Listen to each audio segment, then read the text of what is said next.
Les propriétaires de chiens pourraient être taxés comme en Allemagne.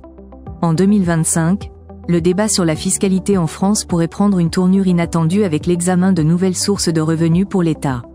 Parmi les propositions émergentes, l'idée d'une taxe sur les propriétaires de chiens suscite un intérêt croissant, inspiré par le modèle allemand où cette pratique est déjà en vigueur. Cette mesure soulève des questions sur son efficacité potentielle et ses implications économiques et sociales. Alors que certains y voient une opportunité de financement innovante, d'autres s'inquiètent des répercussions sur les ménages concernés. Ce sujet promet d'alimenter les discussions autour du budget national et des choix fiscaux à venir. Contexte budgétaire et inspiration allemande. Face à un déficit public menaçant de dépasser les 6% d'ici 2025, la France explore diverses stratégies pour augmenter ses recettes. Parmi les mesures envisagées figurent des suppressions de postes dans l'éducation et des taxes sur l'électricité.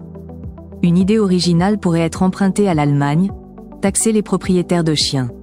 En Allemagne, cette taxe a généré 421 millions d'euros en 2023, avec une augmentation de 40% des recettes fiscales sur 10 ans. Les propriétaires paient entre 102 et 120 euros par an selon la ville, et jusqu'à plus de 1000 euros pour certaines races. Cette approche pourrait-elle inspirer la France ? Potentiel économique et débat social en France. En France, l'instauration d'une taxe sur les chiens pourrait générer près d'1 milliard d'euros, selon le fichier national qui recense 9,7 millions de chiens identifiés en 2023. À raison de 100 euros par chien, cette mesure permettrait de compenser certains coûts publics liés aux animaux, tels que l'entretien des espaces verts ou la gestion des déchets canins.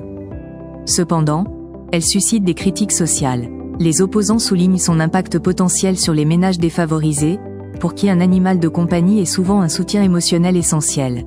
De plus, le débat s'intensifie autour de la notion d'espace public partagé, questionnant si chaque utilisateur doit contribuer spécifiquement à son entretien. Alternatives fiscales et considérations politiques. Plutôt que de taxer les propriétaires de chiens, certains experts suggèrent d'augmenter l'impôt sur le revenu pour cibler davantage les plus riches. Cette approche pourrait être plus équitable, mais elle risque d'être politiquement sensible en France, où 32% des foyers possèdent un chien. Une telle taxe serait probablement impopulaire, car les animaux de compagnie sont souvent perçus comme des membres de la famille. En parallèle, plusieurs députés proposent des subventions pour aider les propriétaires d'animaux à faire face à l'inflation. Ces initiatives reflètent une volonté politique de soutenir les ménages tout en évitant des mesures qui pourraient susciter un large mécontentement public.